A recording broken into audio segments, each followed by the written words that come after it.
Compare and contrast Indian Constitution with American Constitution. You will write. Right? So there is no need for any discussion. Quickly you tell. 1 minute I will give you. Yes. Something which is not striking you, I will tell. Size of the Constitution, have you told? I will tell. 7 schedules. Here 395 articles. Then judge, age of retirement of judge 62, 65, lifelong. Then, which is not striking you, I am trying to tell. Then, tenure of president, right? Then,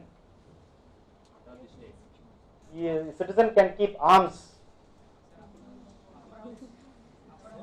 According to Constitution, citizens of US can keep arms. Then, representation of state in parliament. Then,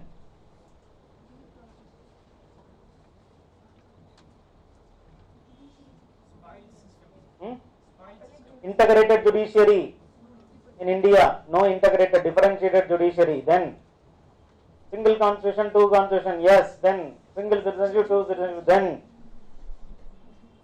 some similarities, fundamental rights, veto power of president. Then, advisory jurisdiction of Supreme Court available for US or not? No. Then, procedure established by law. Here, due process. Then,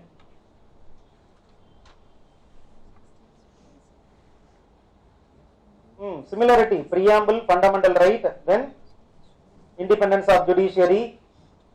Then, functions of vice president. Then, separation of power is not like watertight compartment. Other difference. Presidential form of government versus parliamentary form of government. So separation of power is not very watertight compartments in case of India. Republican, both are Republican. Yes. Oldest democracy, largest democracy. Amendment 100 times. Amendment 30 times, 28 times. There is another difference, no? That 28 times amendment, 100 times amendment. Rigid, flexible. Written constitution, both are written constitutions. Enough. Then, Child Labour Regulation Act. There are 33 million child laborers in India who are aged from 0 to 18 according to census 2011. Between 2001-2011, number of child laborers between 5 to 14 years of age is reducing only by 2.2% per year. I repeat, 2001 to 2011. The number of children who are workers between age group 5 to 14 is reducing only by 2.2% per year. 80% of child laborers are in villages. Out of which 3 out of 5 are into agriculture. 33% of children in India do not complete their higher secondary. The Parent Act was amended, resulting in children working in the family business. What are the problems? Number 1, strenuous work. Suppose if parent is a carpet weaver or bangle maker or slaughterhouse, is running a slaughterhouse, then children can be employed there. Number 1. Number 2, hazardous places. They can work in hazardous places. Why? Because they have exempted something like pesticides in the pesticide industries, chemical industries, ginning factories. They are all exempted from the definition of hazardous industries. Number 3, odd hours. They will be compelled to work in odd hours. Number 4, they will be subjected to exploitation, emotional as well as sexual.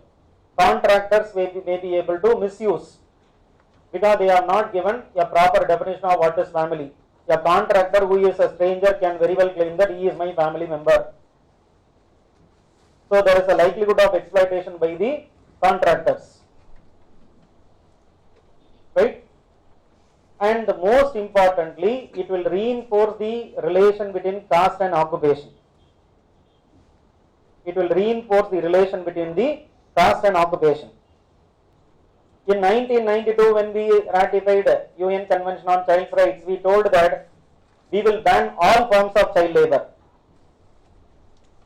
But this amendment bill has failed to protect our children. Aadhaar making Aadhaar mandatory, infringement of fundamental right of the individual, discussed in the light of the judicial verdicts. Aadhaar was a unique identity card for the persons in India, including non-citizens. 60 to 70% of services of the government and the private, they are missed by people because of the lack of identity card, which is why the government wanted to bring Aadhaar. Now, Supreme Court judgments. August 2015, Supreme Court judgment told how Aadhaar cannot be made compulsory, it can be made only voluntary for only two welfare schemes, one is PDS, another is LPG. But in October 2015, Supreme Court modified the above judgment, allowing Aadhaar voluntarily for many welfare schemes like Rajiv Gandhi Rural Employment Guarantee Program, PM Jan Dhan Yojana, etc. etc. However, the court ruled that there cannot be any compulsory, it has to be only voluntary.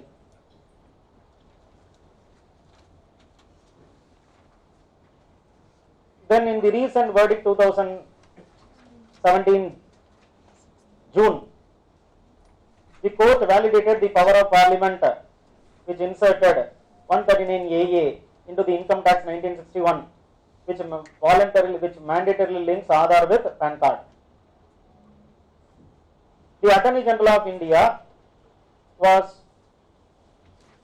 arguing in the court that right to privacy is not a fundamental right for the constitution, for the individual citizens. In 1954, in MP Sharma case,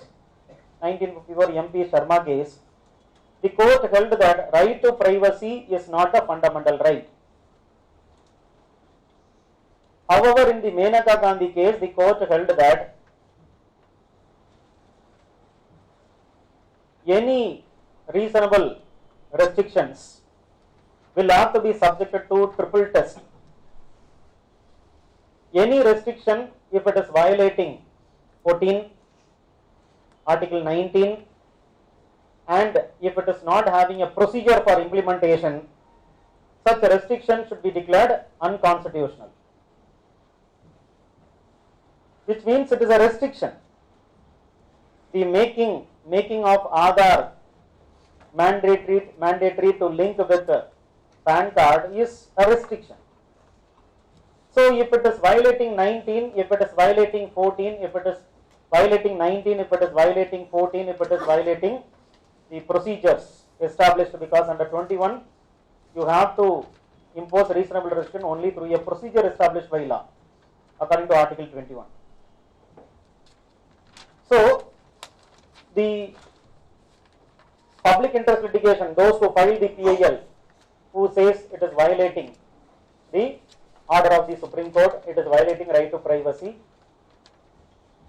they argued that the new section will have to be declared unconstitutional, right to privacy will have to be, including right to privacy will be violated if Aadhaar is made mandatory. The court is going to give verdict only day after tomorrow, July 18, 2017, on right to privacy and Aadhaar. And you have to note down the judgment of the court. Day after tomorrow, the Attorney General of India argues in the court that there has to be, since right to privacy is not a fundamental right, people will have to compromise with this right in exchange of the benefits which will come through the welfare schemes. But the court rejected the argument that a right can be waived only for a larger right, and this would amount to discrimination made between the rich and the poor, that the rich will enjoy right to privacy as they are not getting as they don't get the benefit under any social scheme, whereas the poor, since they are the beneficiary of the social sector scheme, they have to compromise with their right to privacy. The court also they also have spoken about the unconstitutional principles. The conditions of unconstitutionality cannot be imposed on people. The conditions of unconstitutionality cannot be enforced on people. That the state cannot demand from citizens their waiving of a right. In return, the state will give some social benefits.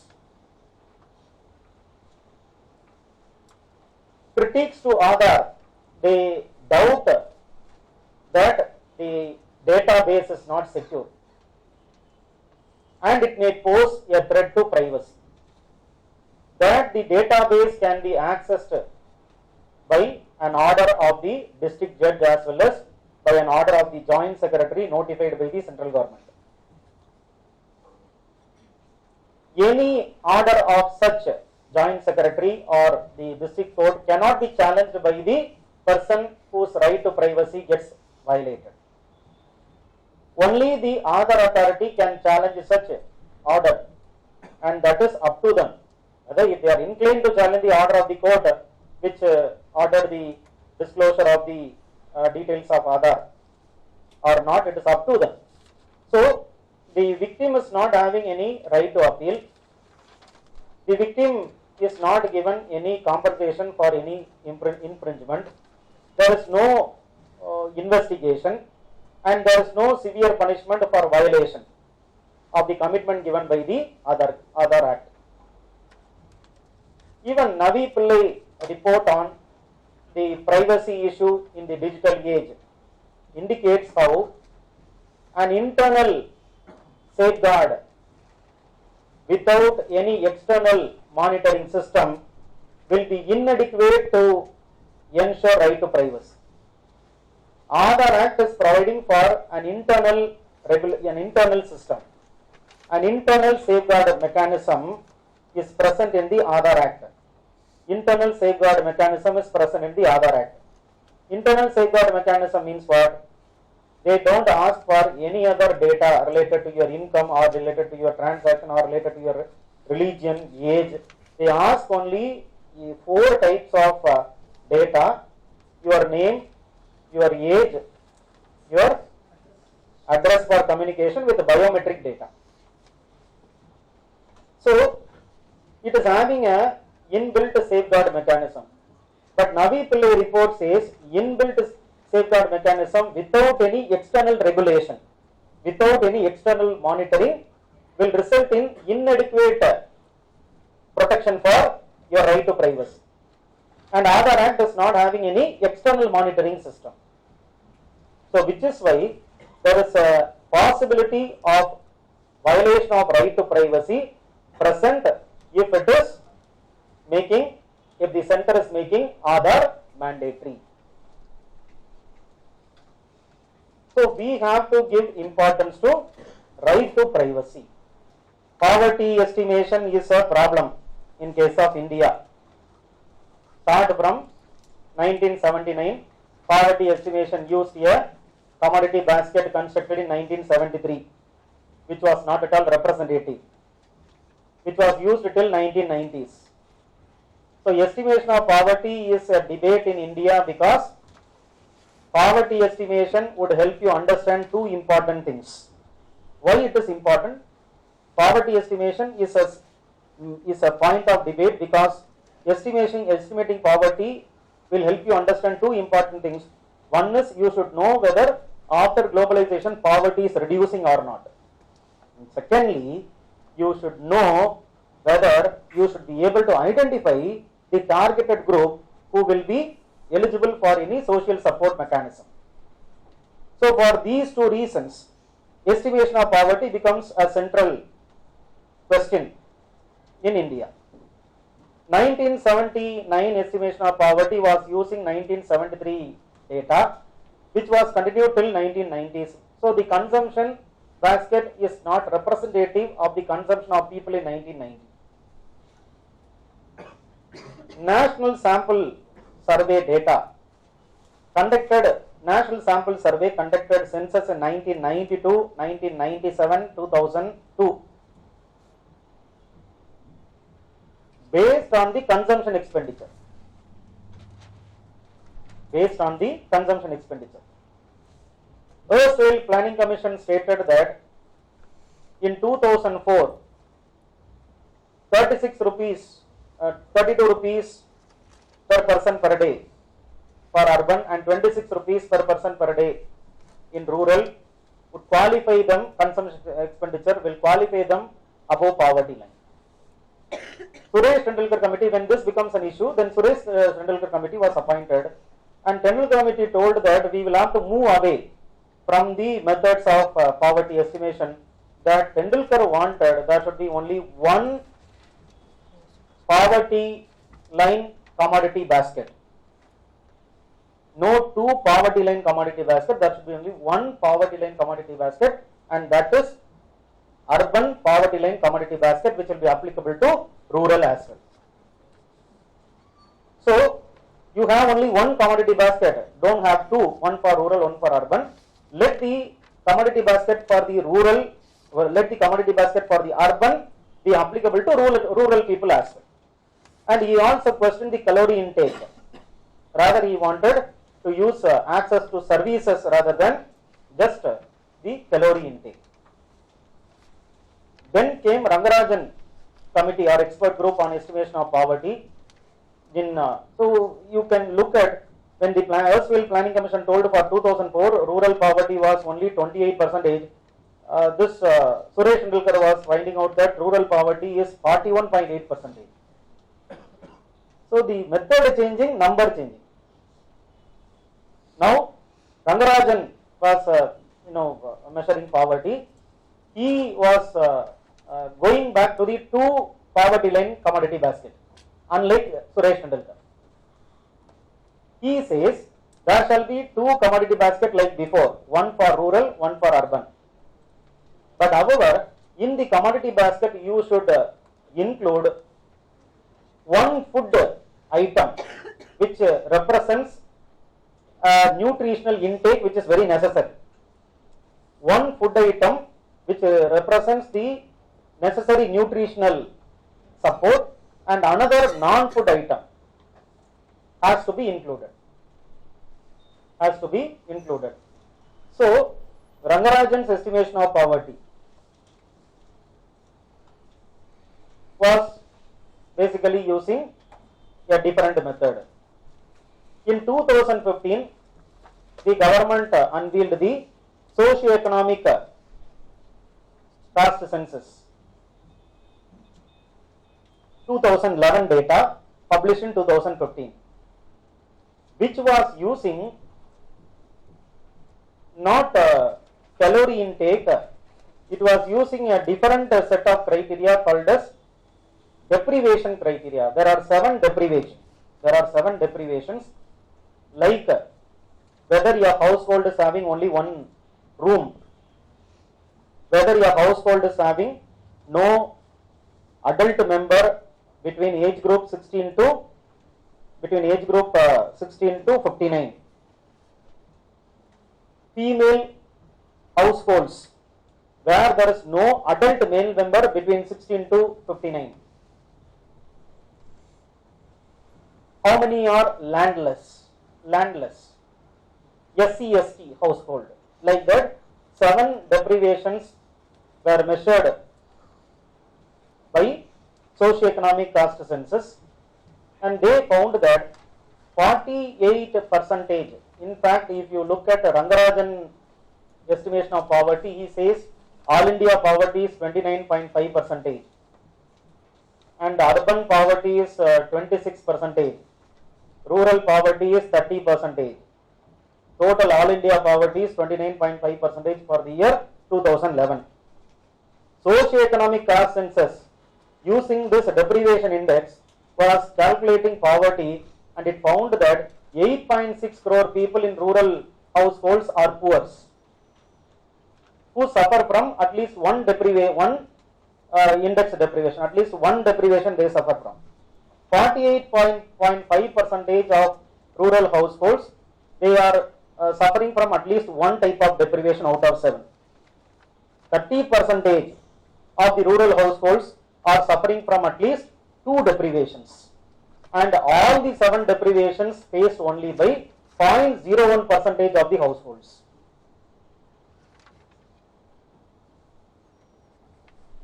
Right? Rangarajan is putting a question: how can you use, is this deprivation reflecting poverty? For example, if you don't have land, you are poor according to socio-economic caste census. But when India is going for industrial mode of production, we are going for economic reforms, naturally the number of people who are owners of the land will reduce, because people will have to shift from agricultural job to non-agricultural job. So just because he is not the owner of the land, you cannot tell that he is poor. Hence, all these estimations of poverty, they contradict each other, resulting in India not able to have a estimation of poverty which is without controversy. Right? Poverty debate in India is having international manifestation, because more the number of poor is in India, world poverty will increase, as India is the second largest country by population. So it is not just a debate present in India, it is a debate which is present in the international community about how many poor are present in India. Rangarajan says the consumption method is used by National Sample Survey. Why? Because internationally, if you don't have data on income, you have to use consumption method only to estimate poverty. So he says that even in the National Sample Survey data 2011, 2012, they had 2002, 1992, 1997, 2002, the third BPL census 2002 done by National Sample Survey, it was coming out with 13 type of deprivation index, which is nothing but an extension of, which is extended by the socio-economic caste census. So NSS is not going to become irrelevant because of socio-economic caste census. NSS will help you to identify in general how many people are poor in India, whereas socio-economic caste census will be helping you to identify who is the poor exactly, who is the individual poor, so that we can target the person he is going above the poverty line through the social sector benefits. India is facing a huge challenge because of the China-Pakistan economic corridor. What is the challenge which we are facing? The first challenge, you tell me. China-Pakistan economic corridor runs from Kashmir to Gwadar. So it is running through those areas which are contested between India and Pakistan. It runs through Pakistan-occupied Kashmir, which is not a settled territory. It is not a settled territory. So naturally what happens, if you accept a corridor which is passing through this disputed site, you will lose your legitimate claim over the disputed site. Secondly, it is leading to the intensification of the Chinese and Pakistani Navy in the Gwadar port. Connecting Kashmir with Gwadar port results in Gwadar port becoming one of the important strategic infrastructure for China to monitor India's presence in the Arabian Sea. So India will lose its control, or it will lose its power in the Indian Ocean region. 2007, our naval doctrine says that we are interested from the Malacca Strait till Gulf of Aden. Right, 90% of trade by volume goes through this sea only. So maritime security is important, anti-piracy is important, maintaining proper sea lanes of communication is important for India. Our power projection in Indian Ocean will be severely halted due to modernization of Gwadar port by China. Similarly, China is having a string of pearls policy encircling India. They have started military base in Djibouti 2 days before it came in the news. They are going to increase the C corps from 20,000 to 1 lakh. They wanted to connect 60 countries through their One Belt One Road corridor, One Belt One Road initiative. They are going to expand their market to West Asia and to Africa. So this infrastructural connectivity will definitely result in Pakistan tapping the economic opportunity. A wealthy Pakistan is not in the interest of India, because you will lose the balance of power. In the balance of power, Pakistan becomes wealthy. So economic advantage which will flow to Pakistan will put Pakistan in the upper hand.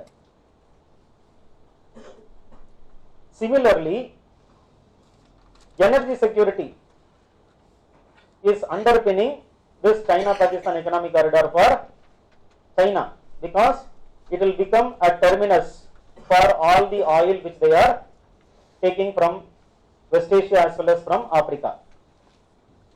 They also wanted to tap 10,000 megawatt of electricity. So on one hand, the economic power of China and Pakistan is having the possibility to improve. On the other hand, critics of this CPEC who criticize India's stand resistance to CPEC, they argue that any infrastructural connectivity will have spillover effect. Any regional connectivity will have a spillover effect. So the utopian open market which we are thinking about through this China-Pakistan economic corridor can realize only if India is a party to this China-Pakistan economic corridor. So what India has to do is it has to quickly jump into this CPEC. It has to become a party. But at the same time, it has to draw commitment from Pakistan and China that the forces which are deployed, China is using its force 10,000, special security defense forces will be deployed along the China-Pakistan economic corridor by Pakistan in order to safeguard the workers who are working on this China-Pakistan economic corridor. So more troop mobilization is going to cause more insecurity for India in the contested areas. So what we have to get from China and Pakistan is a commitment which we have to extract, that it should not increase to the hostility between India and Pakistan or India and China as far as the boundary question is concerned. So it has to extract commitment that the defense forces shall not be used against anti-Indian operations. Right? So this is what we need to write. The state settlement of border issues critical for India-China tie. Discuss the recent controversy around China-India-Bhutan standoff. Doklam. There are three important areas of contestation between Bhutan and China. One is Pasamlang. Number 2, Jakarlang. Number 3, Doklam. Pasamlang, P-A-S-U-M, Pasam, P-A-S-A-M, Pasamlang, L-U-N-G. Jakarlang, J-A-K-A-R-L-A-N-G, Jakarlang, and Doklam, D-O-K-L-A-M. Pasamlang and Jakarlang, India is not concerned, but Doklam plateau is very strategically important for India. China is constructing a road towards Doklam plateau, which is very closer to Chambi Valley. Chambi Valley from the last century is very important trade connectivity between Arunachal Pradesh, between Sikkim, Gantak, capital of Sikkim, Gantak to Lhasa. And this route was under the control of the Dalai Lama monastery, which was not able to get controlled by China. So it was outside the reach of China. Gantak to Lhasa, that stretch, used by the Tibetan monastery, Dalai Lama monastery. In 1890, there was a accord between Bhutan and British. China and British. 1890. 1990 accord between China and British. In that accord, it is said that Doklam belongs to China, according to China. But Bhutan is not ready to accept because the accord is applicable only to boundary between India and China and not between China and Bhutan. They are involving in the border talk for more than 20 times. They have negotiated in different rounds. 20 rounds of border talks completed, 19 rounds of border talk completed, but still they are not able to come to a conclusion about the border. And Bhutan has not extended any formal diplomatic tie with China so far. It should be noted that in 1960s, when PLA, People Liberation of Army, was transgressing, was involving in incursion inside Bhutan in the Doklam. They wanted to capture Doklam. They wanted to control Chambi Valley. The Bhutan Royal Army was raised to prevent these people from entering Bhutan border. To prevent the entry of PLA only, they were raising the Royal Bhutan Army. A number of talks were happening with the support of India, but in 1984, India was thrown out of the talks. So, the question is, Doklam Plateau is in the tri-junction. It is near 80 kilometers near Chambi Valley, which is in the tri-junction of all the three countries, which is very close to Sikkim and Siliguri corridor. This Chicken Neck corridor is the corridor with which the government of India or the mainland India is able to get connected to the northeastern India. If Doklam Plateau comes under the control of China, then the chicken corridor will be get cut and people of northeast India will not be now connected with the mainland India.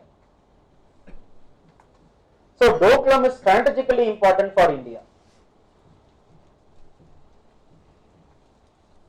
It was also coming in the news, unofficial reports confirm that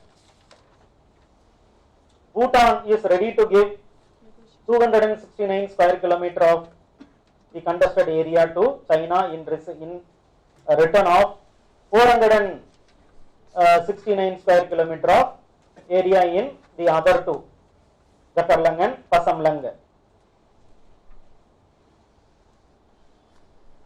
Right? We should know that a number of incursions are happening between incursion reports have come. In 1987, it was Samdarangchu Valley incursion, Chip Valley, Samdarangchu Valley incursion, which resulted in Operation Checkerboard, leading to animosity between India and China. Before that, in 1950s, it was Chipchak Valley, Galwan Valley. Earlier, China told it is your territory. Then, after some time, it came and occupied the place and said that it is our territory. When India opposed, they are ready for now dialogue. So, the problem is not actually Depsang incursion or it is Samdarangchu Valley or it is Doklam. The main problem is distrust between India and China in the resolution of boundary dispute. 1993 Accord Clause 2 clearly says we have to reduce the armed forces in the LAC, but the intensity and the time of the reduction is mutually to be agreed. Section 3 of 1996 agreement wanted that lethal weapons should not be deployed along the LOC. Section 10 of 1996 agreement wanted there should be a common perception about the border. Since these are not taking place, many incursions and the contestations have become frequent in the recent times.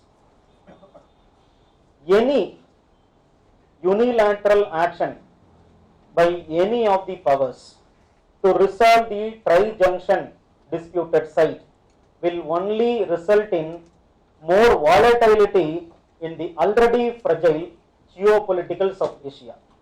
Obstacles for women. Two types of obstacles according to Center for Women Development Studies, CWDS, Center for Women Development Studies. Two types of obstacles or constraints. One is social constraints, another is institutional constraints. Under social constraints you write number 1 patriarchy, number 2 illiteracy. How illiteracy is a social constraint. Since women are not given education, so they are illiterate, and your panchayat works are mostly written work. There is more need for literacy because many paperworks are present in the panchayat functions. So illiteracy, that is why they are finding it difficult. Thirdly, caste based domination, that the lower caste women are threatened. Fourthly, there is violence, physical violence. These are the social constraints present.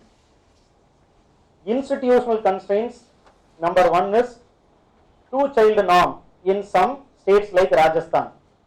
Two-child norm. So women who have more than 2 children, they are disqualified from the panchayat post. So two-child norm in many of the states like Rajasthan. And secondly, the provision of no confidence motion, that they can go for no confidence motion, they can remove the women panchayat president, and in place they can keep the upa sarpanch, and there is a provision in the constitution. There is a provision in the panchayat law. Upa sarpanch who is male can be replacing the women panchayat leader through no confidence motion.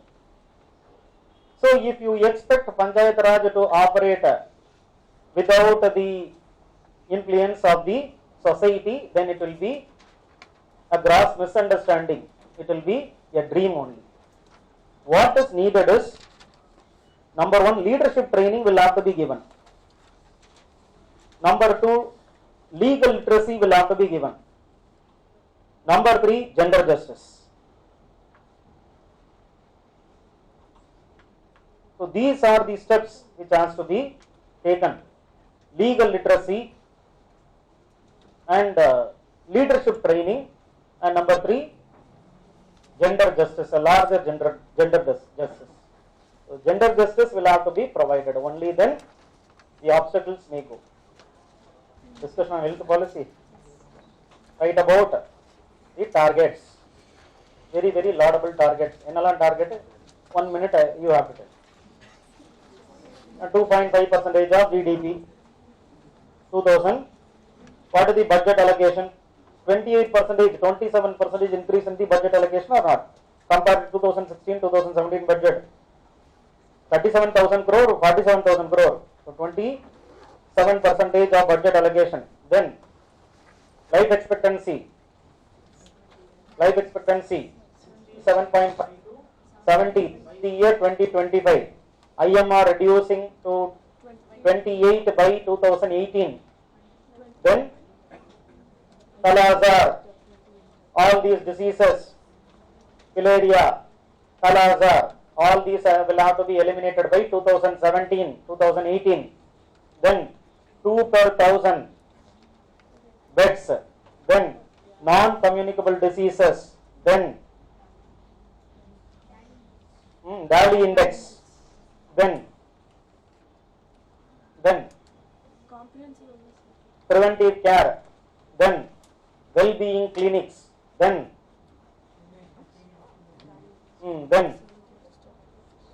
out-of-pocket expenditure will have to be reduced. Then medical education, they are speaking about medical education. 5,000 PG seats they have increased. 5,000 PG seats they have increased in 400 plus medical colleges in India in order to ensure that qualified doctors there in the government hospital. Then institutes like AIMS, national institutes like AIMS. Then NEET is only a outcome of the national health policy. Standardization of the medical education entrance test. right? So these are the important objectives of the government as far as health is concerned.